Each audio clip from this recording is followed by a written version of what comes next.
Hey, this video is for dudes that are seeking partners and all that stuff. I just want to preface this, excuse me. I made the decision to give that to God. Like, you pick out the partner, like whatever. With that said though, with any relationships you have in your life, but we're just gonna stick with like women and dudes, with how you go about selecting girls, your baseline, all right, from this moment on, from seeing this video, your baseline for what you accept should be the following.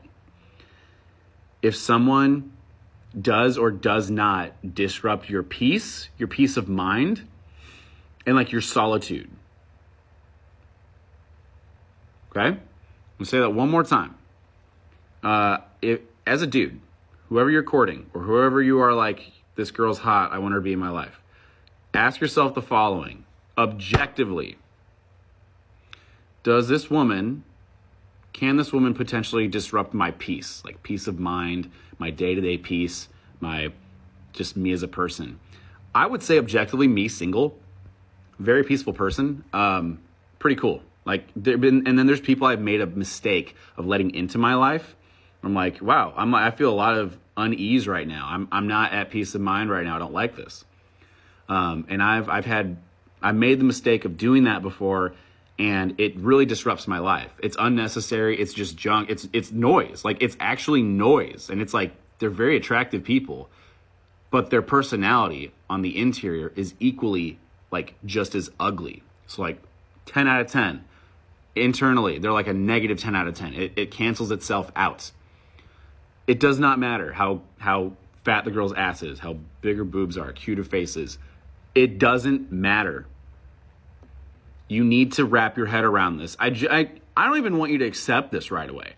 I just want you to ask yourself, if I toyed around with this thought that me right now is explaining to you, if you took that thought and just went with it regarding anyone that you let into your life from now on, you need to ask yourself, do they add to the peace in your life, or do they subtract from it?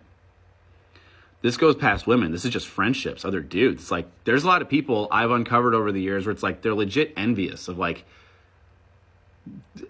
you know, the type of people I have in my life, or like the circumstances. Like, I've encountered the same personality through different faces a few times. Well, it's just like people that you're acquaintances with who are jealous of like girls I hang out with, or etc. It's like, they're just like envious people. And it's like, you discover it later on. It's like, well, that's just disrupting peace as well. So this goes past women, but we're going to stay on that for this. So make sure you can understand that moving forward. And I guarantee, if you can come from that frame of reference and that frame of mind when you're courting girls, or you're like, you know, you want to potentially date someone, like, you need to make that boundary and lay it out like quickly and say, hey, if you're disrupting my peace, or like you disrupt my solitude as a person, like, I don't want to have you in my life. I don't want to have that type of stuff. I don't need that energy. And if they get weird on you later on down the road, it's like, yo, you know to cut them loose. That's a boundary that I'm cutthroat on now, just with any type of stuff moving forward. And it's like, I trust that God will put the right type of person in my life, but I'm very cognizant of that mentality though. I think it's very necessary, not just for women, but for like just other people in your life, whether it's family members or friends or acquaintances. You got to be careful with this stuff, because people do love to be energy vampires, and they love to like waste your time, and they love to suck you dry. Pause. You get what I'm saying though. I think it's very necessary to be diligent of like, who are you letting into your life? Okay?